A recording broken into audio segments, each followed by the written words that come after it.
Hello and welcome to Car Dealer Live. My name is James Batchelor. Thank you very much for joining us for these live broadcasts on the Car Dealer Magazine YouTube channel. Now, today on the show, I'm delighted to say we've got the Scottish Motor Trade Association and Sandy Burgess on the show. Hello, Sandy. Hi, good morning, James. Good afternoon. Hello, lovely to have you on. Now, Sandy is the Chief Executive of the Scottish Motor Trade Association, or SMTA. Now, I don't want to give too much away. I'll let Sandy do that in a second.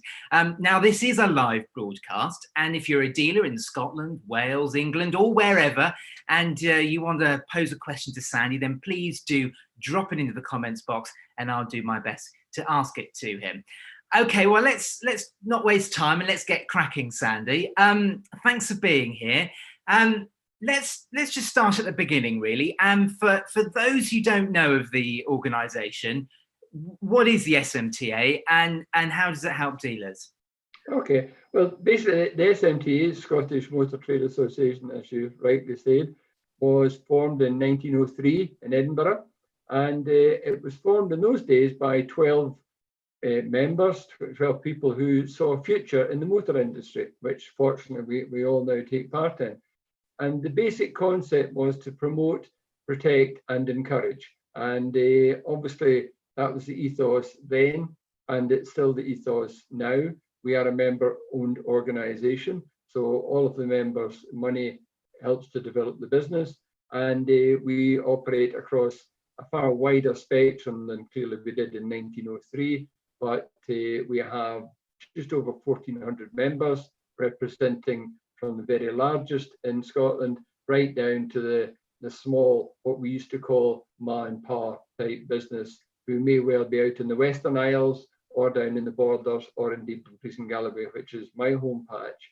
And clearly that is it's a very diverse membership. So you can imagine that the challenges that are relevant in some cases are universally relevant, where we might be dealing with the Scottish Government or the DVSA, for example, but then you can get situations where it can be right down to a very localised and defined problem, because Scotland has got 32 councils. So obviously we have to deal with all those as well.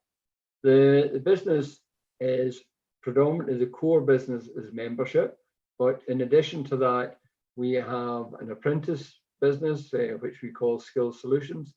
And there we have over 300 apprentices, excuse me, 300 apprentices who are all employed within the sector, again, across the country, dealing with training provision with both colleges and private training providers. In addition to that, we have a buying group, trading partners, and that is a big part of our business, whereby we would go out and we will seek out deals on behalf of our members, and we actually administer the whole process. And that's a very significant part of the business. To put some figures in it, this year we will buy in excess of £2 million worth of tyres. So we're pretty sizable there. We also have an MOT compliance business that goes out and carries out compliance checks. As you'll know, the DVSA have reined back in a lot of their policing of DVSA's daily routines, and that puts members at risk. So we go in and do a compliance check and just give them pointers as to how they can avoid tripping up and having problems. We do over 600 of those a year. And the final part of our business is we have, and we wholly own, a product called ScotSure used car warranties, and there we will be one of the largest in Scotland. We would, in the average year, we're doing over 10,000 policies, but of course that means we're actually administering close to 20,000 policies on a rolling basis. So that's the sort of snapshot of the business. Core product is membership, and then we have other products that subsidise that membership element. But of course, the whole thing comes back to the SMTA is owned wholly by its members. Well, it's a far bigger organisation than I think a lot of people would think. Now, you and I were talking a lot in the run up to Scottish dealers opening their doors on the 29th, June 29th. as part of the easing of the lockdown measures. Now, that was just over 3 weeks ago. And how has it been for your members since they're allowed to open their doors again? The reports we're getting are all very strong. The car sales boys are reporting good footfall, good elements of business coming in. The one thing that has been very noticeable is the significant reduction in what we used to call, when I was in the trade, we used to call them tire kickers. They're slightly a more modern version now, but people, because they're coming in for appointments, the success rate is much higher. The used car business is on fire. Stock is a huge problem, and the cost of it. The new car business is being reported as stable and encouragingly developing. There's some concerns there about stock availability as we get into September, October. That's more aligned with the factories not being fully up and running yet. The after sales business, a lot of those guys never closed because obviously they had the opportunity to stay open. But the big impact there and the big worry there is what we are going to see of the fallout from the Department for Transport's suspension of MOT testing, which we fought vehemently with them. And we are delighted to see, obviously, that we will very soon have the point where that has expired. But the disappointment to me is what I had sort of lobbied for was that those vehicles that were getting an MOT from August the 1st on, to my mind, should have got a short MOT. The DVSA system could have accommodated it. They confirmed that. And that, to me, would have put the problem firmly into 2020, and it would have resolved itself in 2021. Unfortunately, now what we've got is a situation where that's not the case. They're going to get a full 12 months MOT. So I genuinely think we've got that suppression of business that's going to go on for 5, 6, 7 years possibly. But we just have to work through it. We are where we are. Yeah. The encouraging thing is that most members are looking forward now. We're losing a degree of that. It wasn't necessarily negativity, James. It was more just rabbits and headlights sort of situation. Because nobody knew what was happening, and the information that came out was so challenging because you instantly had to work out whether you were watching a UK announcement or an English announcement or a Scottish announcement or an Irish announcement, which was fundamentally wrong, especially in regards to the north of England and the south of Scotland, because we clearly share an invisible border. So it's almost like, where is that situation? So there's been challenges in there, and at times they have been very frustrating, it's got to say. Yeah, well, that sort of leads me on to my next question, really, because it was, I mean, we were covering it in depth. You know, the possible announcement, you know, I think we thought it was going to be the 17th or to coincide with weekend trading. That didn't happen. And I was talking to a couple of dealers, one of which is John Cleland, and he was saying, look, we've brought back furloughed staff in readiness for that weekend opening. There was no announcement, even the day before, that whether dealers were going to open or not.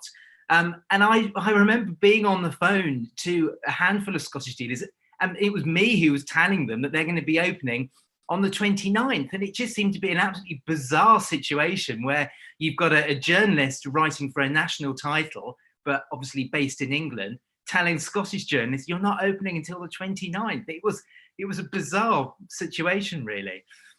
Yeah, I've got to say it was very, very poorly handled. We're in regular communication with the Scottish Government, and funny enough, you mentioned John Cleland. It was I was actually watching the announcement, and you're right, we were all sitting there thinking, right, okay, we're going to be okay for tomorrow. And John was not alone in bringing staff in. I know of some of the groups who brought in significant numbers of staff. We all thought it's going to be the 18th, it's going to be the 18th. And then she announced this date of the 29th.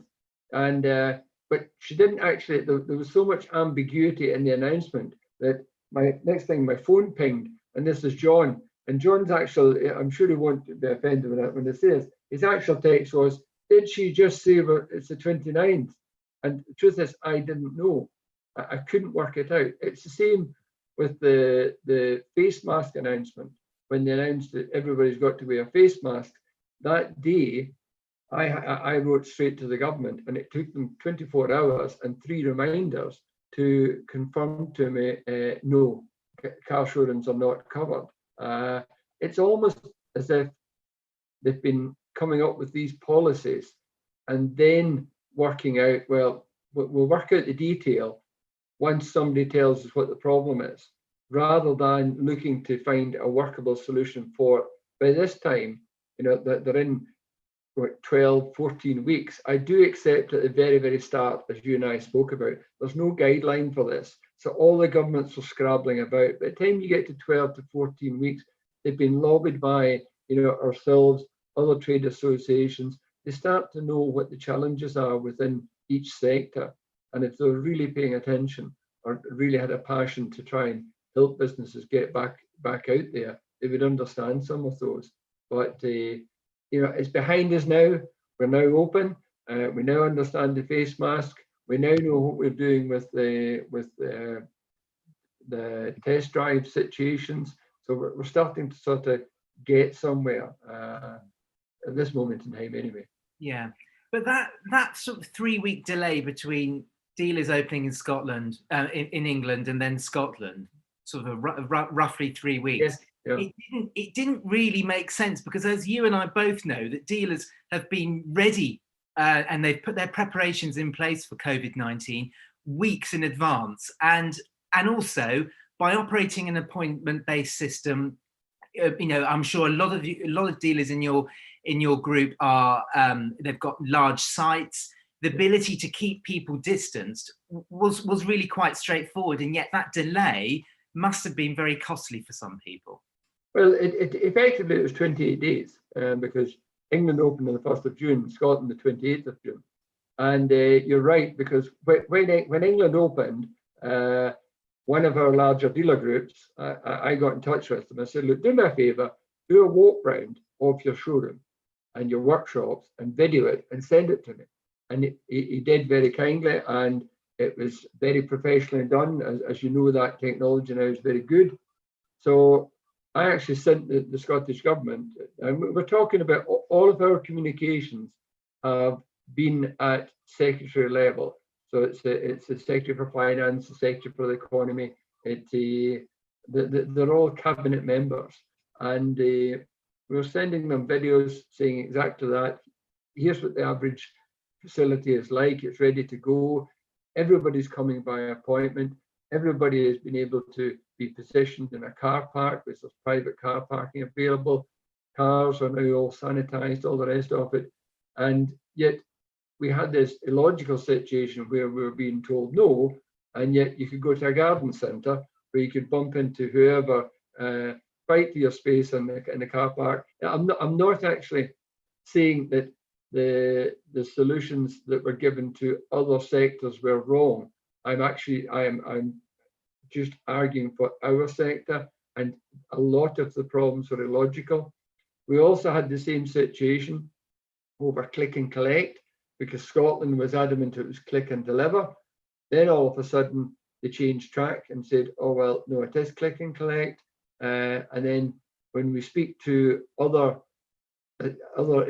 government agencies, they have suggested to us that it should never have been click and collect, because there's legislation that sort of said that was not legal. But I keep saying this, it's behind us now. The big focus now is how we move forward. I've got to say, I visited a lot of dealers.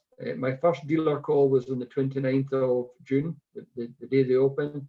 And I was very impressed. I really impressed with how the dealers have dealt with this, how dealer staff are dealing with it, but also how consumers are dealing with it. And so that's the bit that I really am impressed with. People seem to understand that they've got to almost behave themselves now. And so it does seem to be progress in difficult times. Well, that's good to hear. Now, a lot of dealers in England are saying that they're struggling to source good quality used cars.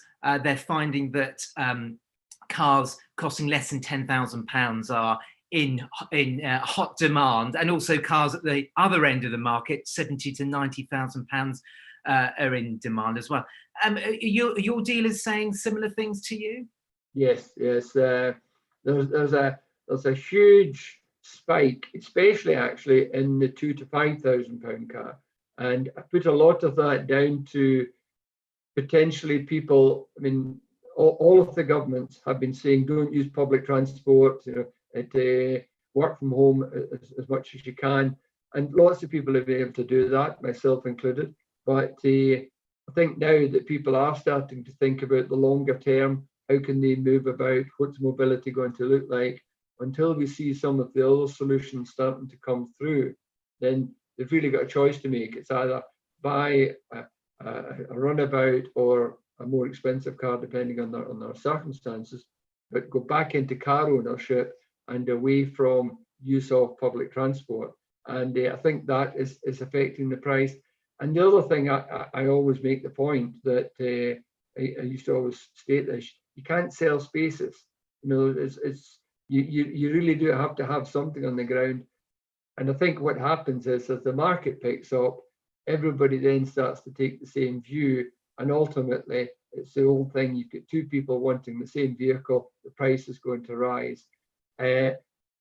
Being the cynic that I am, it's also possible that a few of us are suffering from a bit of boredom, and an online auction is a wee bit of sort of excitement in our lives, so we start pressing buttons that maybe we wouldn't have, because obviously you don't have the ability to see the vehicles just as much. I do think the auctions have done a tremendous job. They've really picked up the mantle here, and they're providing a service to lots of people who otherwise wouldn't have been able to even access stock at all. Yeah, yeah. But the supply chain is causing issues, though, isn't it? Because dealers are buying cars to fill holes on their forecourts, and yet the supply chain, it hasn't caught up yet, and that must be causing some frustration as well. Yes, I think, again, I read an article, maybe it was Tuesday or Wednesday, that the bigger fleet companies are now starting to get towards some level of movement again. And obviously those vehicles will start to come back into the market. But there is no doubt that there is a shortage, and the normal solution for a shortage, and that is to promote new vehicles and push the new vehicles through. But obviously we still have some issues around certain vehicles in stock, and that I don't think will improve certainly in the short term. That'll be slightly longer. You mentioned the high-end vehicles. I do find it absolutely amazing, and I've been speaking to quite a few of the dealers who deal in the very high-end, what we traditionally call supercars, and that market is on fire right now. The numbers I'm hearing being quoted are quite phenomenal. Again, in the used side, I don't know so much about the new side. Yeah, well, I think there's two big reasons for that, really. Is one, people have thought life is short, and if you want something, then get it. But also, there's been, not for everybody, but for some people, they've saved quite a lot of money during coronavirus, and they've thought, well, let's splash out and treat ourselves. It's quite a weird trend, actually, isn't it? Yeah, maybe there's a new career selling T-shirts with "Life is short, buy a Ferrari" stamped on them. Maybe that's something. Well, knowing how much you like your automobilia, perhaps that's something you should be going into.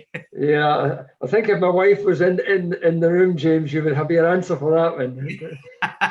I think it'd be quite short and. Can we just look ahead to September? Yeah. And surely September is going to be a massively critical month for dealers right across the country. Probably one of the most critical Septembers for a very long time. Yes, without a shadow of a doubt, because obviously March was very much a non-event.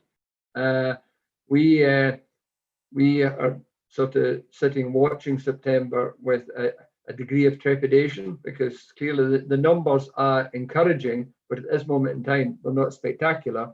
But I think we have got this situation where people are just starting to get familiar with going out again. I mentioned to you when we were chatting, I live in Glasgow during the week, and I walk a lot, and I see a very, very significant change in the parks. There's now people moving about, people are getting a wee bit more confident, and hopefully that'll all spin off into their car buying decisions as well. So September is without a doubt the big month this year, I say, because March just is non-existent. The numbers were frightening. Yeah, yeah. Now there doesn't seem to be a scrappage scheme coming.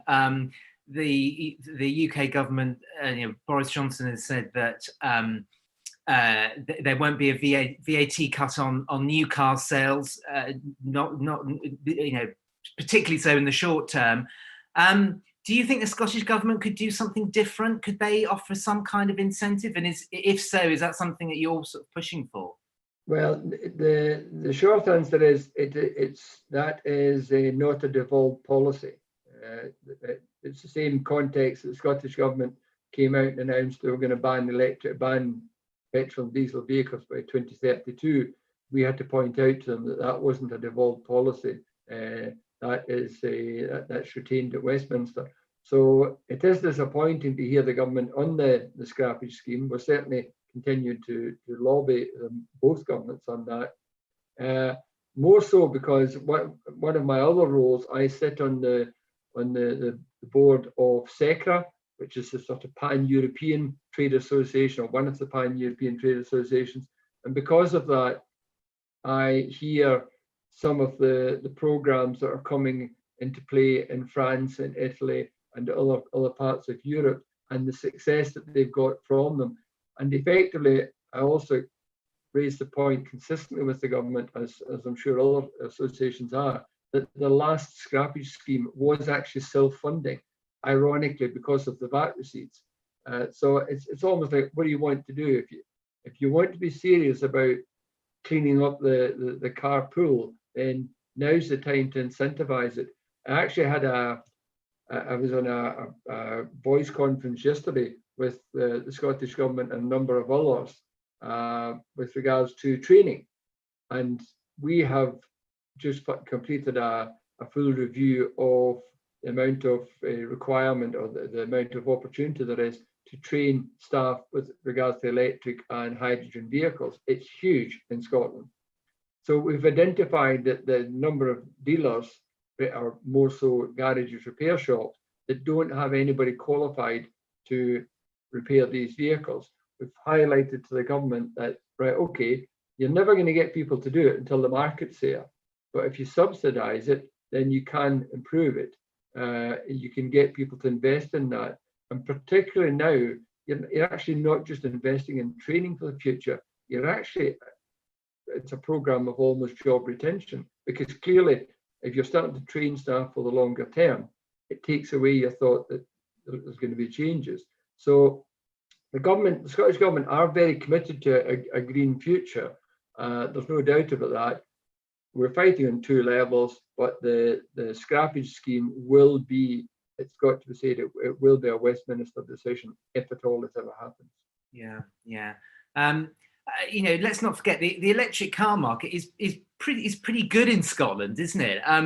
I was talking to Honda a few months ago about the new Honda E, and they were saying they were looking at the hotspots in terms of the interest levels across the whole country, and they were expecting the cliched number one to be London. And in actual fact, it was in the north of Scotland where they were getting huge amount of interest in this particular car. For a lot of people in Scotland, electric cars do make a lot of sense, don't they? They do. And I mean, obviously, we've got 4 cities are now heading to introduce the ultra-low emission zones. Glasgow was due to go on the 31st of December, and but that's now been pushed back indefinitely because of COVID. But the line for that was Euro 5. So I actually changed my car this year because I live in Glasgow during the week and I'm in the congestion zone. And my 2015 5 Series wouldn't have complied. So I needed to change to something that had a petrol or a hybrid, which I went hybrid. So there's a specific driver in that respect. the other element is you've got to remember that there's now huge tax incentives for company car drivers to go into electric vehicles, and Scots quite like to save money, So it's I think there's more than I have one chap who he owns his own business, and he has just recently bought himself a lovely bit of kit, a Porsche Taycan, and all he wants to tell me about it is it's 575 horsepower and it's only 1% benefit in kind. And he said that, so I think it's 0% up until April, then it goes to 1%. So, obviously he's in a very fortunate position, but the relevance is there for lots of other people. And we're now starting to see some serious mileages coming in. 250 miles is not uncommon. And there's charging points appearing everywhere because the government are funding lots of charging infrastructure. That's one thing they are doing very significantly. Can I just talk about you for a second? Okay. You've as we were talking about just before we went live, you've had an interesting and colourful career in the motor trade, particularly so with by owning a number of dealerships. Yes, yeah. My background is, unfortunately, it's all in the motor industry, but I've been very fortunate in that I've likely done most of the jobs, including running my own Ford dealerships and Peugeot dealerships, which I thoroughly enjoyed. But we've been through the ups and downs that many people will have experienced, and I've done some crazy things. I managed to become the franchise holder for Formula One for Northern Ireland, and that was an interesting experience because then along came eBay, and of course you had a shirt that you were maybe trying to sell at £200 to a Ferrari enthusiast who could then find that he could buy something very similar from somewhere in China, and it would be a lot less, but it wouldn't have the license. So you have those challenges. So it's allowed me to understand lots of the industry. I had 7 or 8 years, I can't remember how long, with the IMI, who I thoroughly enjoyed working with, but that gave me an insight into the training side and the skills side. So I've had a reasonable understanding of it. But the one thing I always say to young people about the motor industry is that if you go into it, you got to remember it's not actually a career, it's a disease, and you've got to get out before it becomes incurable. Because once you're in it, there's no logic in the motor industry. We're all a bit. I think we're all a wee bit out there, aren't we? I used to say that when I was a Ford dealer, we were just big show-offs. That's if we went to a show and the Vauxhall dealer had a big stand, well, we went to the bigger one. We didn't apply logic to it. Now there's far smarter people doing the job than what I was. So I still think it's a people business. It's an exciting business. It's very dynamic. It can be extremely rewarding. And I think there's great future for young people coming into the sector now.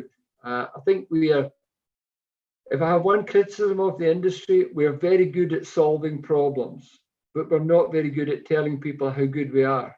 That makes sense. It's we don't really sell ourselves very well, and that's a bit of frustration I have on that. Yeah. No, I think you and I have probably got the disease very badly, haven't we?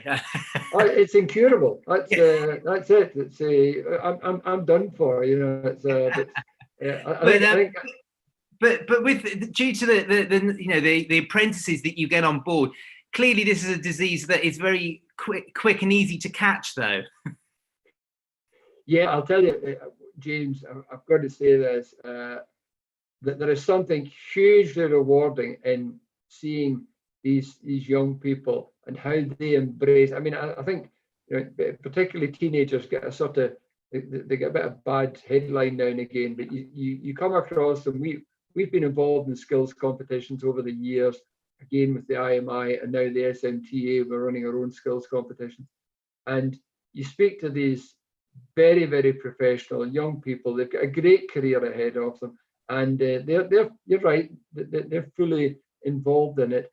What I do notice now, though, is that especially on the technician side, they're so much more focused on the long term of that role, because clearly the product's developing all the time, so they're learning all the time, and they've got that hunger, and it really is rewarding. And I mean, consumers, I don't think consumers fully understand how massively skilled a technician is nowadays. I think they just think of it as, I mean, I have a certificate somewhere, an SMTA certificate, I'm delighted to say, that says I'm a qualified mechanic.